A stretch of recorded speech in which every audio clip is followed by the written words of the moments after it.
Hey guys, Connor here and welcome back to my art YouTube channel. And today I'm going to do something a little different. I'm going to show you my process and give you some tips and tricks to make a successful painting when drawing a scene or like a movie scene. And I'm going to give you some tips on how to do that. Disclaimer before starting the video, I just want to point out that I'm not saying these tips I'm about to suggest is that you should follow them. These are only here to help you. If you have a practice that works for you and is successful, do you. But if you're an artist and struggling and looking for tips and advice, I think this video is best for you because I do give out some good tips in handling of mediums that could help you with your art practice if you're especially struggling creating compelling visual pieces. So yeah. Let's get started. First off, you should always start off with an idea. So this is an idea I had for quite a while now. This is actually a scene based off a script I am currently writing in the phases of a second draft. This is a scene where the character is jumping off in slow motion about to strike down these enemy soldiers. So I had to write that out in my script. And I wanted to paint this out to add that visual element to the script and that scene in general. And like I said, it's actually really helpful to write it just to immerse yourself in the scene and writing out all those details and what's happening to really ground your idea. And of course, you don't have to write a full-length script for this. You could just write a short description on what the piece is going to be or what you have intended for it.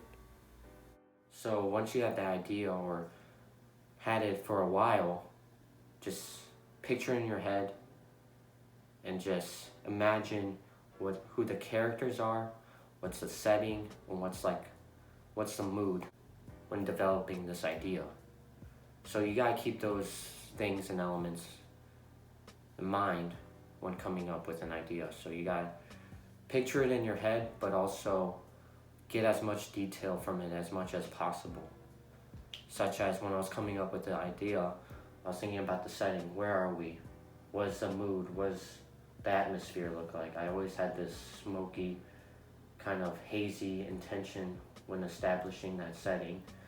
And you have this kind of like dirty, grimy trenches. And it just really brings in the scene to life when you actually like feel what it feels like to be in that scene. Number 2 is to have a plan. So you always need a plan when starting a piece. You want to keep the composition, color, choices, and medium in mind when coming up with a plan.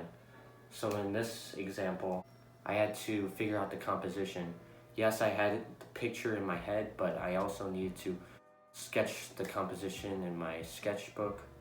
I did this a couple times just to get the idea and get familiar with the composition before I put it on paper.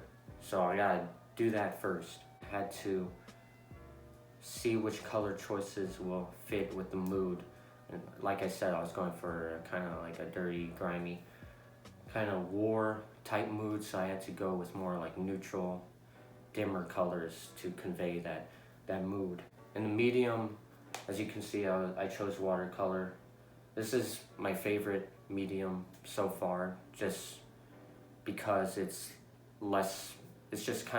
is messy, but it's just easier to handle compared to oil paint. There's just a lot of handling with that. Watercolor you could just wash away and it's just easy, but the only thing is you just can't erase and can't go back. So especially for projects like these, you have to plan it very carefully. Where areas oil paint, you could just go back and reshape it like a sculpture. So once you got that plan, composition grounded, and you got familiar with the figure, the characters, and where the placement will be, then you can move on to reference. What I mean by reference is taking photos and a lot of pictures when going into the piece, because you want to have those photo references just to, whether you're trying to go for a realistic piece or kind of a stylistic piece, I recommend having references just to pull out, just to strengthen the piece and to bring it more to life. So it's good to have those references, especially for figure. And I actually had to take a lot of embarrassing photos, me jumping off my bed. But it was successful because I got the figure grounded and I got the proportions all right. I also had to take facial expressions. This was probably one of the hardest parts. But once I go back to my idea, and once I was picturing in my head, I was really thinking deeply on what this facial expression this character was having, especially with these battle axes he was maneuvering in his arm. He's kind of like angered and about to strike down, so I tried to picture what that would look like. And of course he's going to not have a blank facial expression. I wanted to have a facial expression where he's like about to strike down and get down and strike the enemy. So I think I conveyed that really well. So this was probably the longest process, especially painting the face. I was kind of scared because painting faces are kind of hard, because if one thing is off a bit, it just completely just ruins the whole piece. So especially with watercolor, I had to be very careful, and that's probably one of the main reasons why I didn't record painting myself, because I really had to focus on this. So the next thing, once you have your references and stuff, you gotta definitely sketch and experiment. Going back to the plan and composition, you should experiment what that material could do, just to experiment with the medium first, whether it's oil paint, watercolor, colored pencil. You should, before going into the piece, so you're more comfortable with it and you have an idea of what you can do with it, such as manipulating the material to your favoring. So this is going to take a lot of time and effort, but it would save you a big time, and it would save you time when going into the final piece. This piece took me only about like a week or two, because I was so comfortable and familiar before going in. So once I went in, it was just a breeze from that point. The only struggle I had was with the face, but again, it still turned out successful, because I still had the idea grounded, composition, reference, and sketch plans. So make sure you have those before jumping in. Then, once you have all of that, you could jump into the drawing. So whether it's a painting, or any other piece, you should always start with the drawing, especially with painting, because you want to get a strong drawing first before going in that paint. So once you go in the paint, it's just easier, and you just have to fill in the block. So drawing is more of the technical phrase where you get the proportions, details all right. I used to do a mistake where I just sketch it out and then just go in the paint. But then once I got in the paint, I wish I could have changed things up beforehand, but it was already too late. So always start with a strong, grounded drawing, because you could always erase, and once you have a clear view and idea what the piece is going to look like through a drawing, then you could start painting, and then it'll look 10 times better. Especially with the face, I was scared because I kept drawing, erasing with the face, and it was just, I just didn't like the face, because I just kept messing up, and I just felt like it looked off. So I had to erase and change that. So I'm glad I did that before painting, because if I already went in, then it'd just be a disaster. So always start with a drawing. Another thing is, don't worry if the drawing doesn't look as great, especially when I went with drawing in the face. It didn't look great, but that's because the tones and the color of it was absent, so it's going to look off. But once you go in that painting, it should start to look really good, especially when you go in those tones and more lifelike. Drawing is just only getting those proportions, details in. Don't worry about the shading. Just get the line work and contours in, so you have established that composition, form, and everything before going into painting. Another good thing I haven't mentioned is worth mentioning is to always erase the pencil marks afterwards into it, so it's lighter and the paint doesn't blend in with the pencil marks.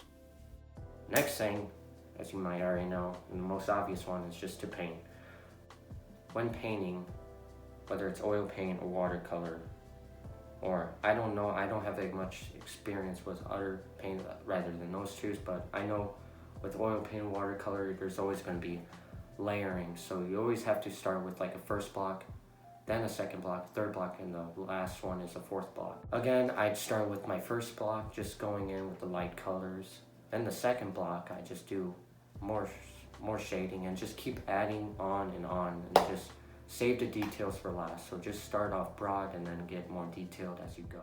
So because if you start off too detailed or try do everything at once without layering, it's gonna mess you up, especially because you won't be able to get the general ideas and forms right, and once you go into detail you kind of get lost and the piece gets lost, and it's just layering is just going to save you a lot, and it's just going to be easier for you when it comes down the road. So that's all I have for today.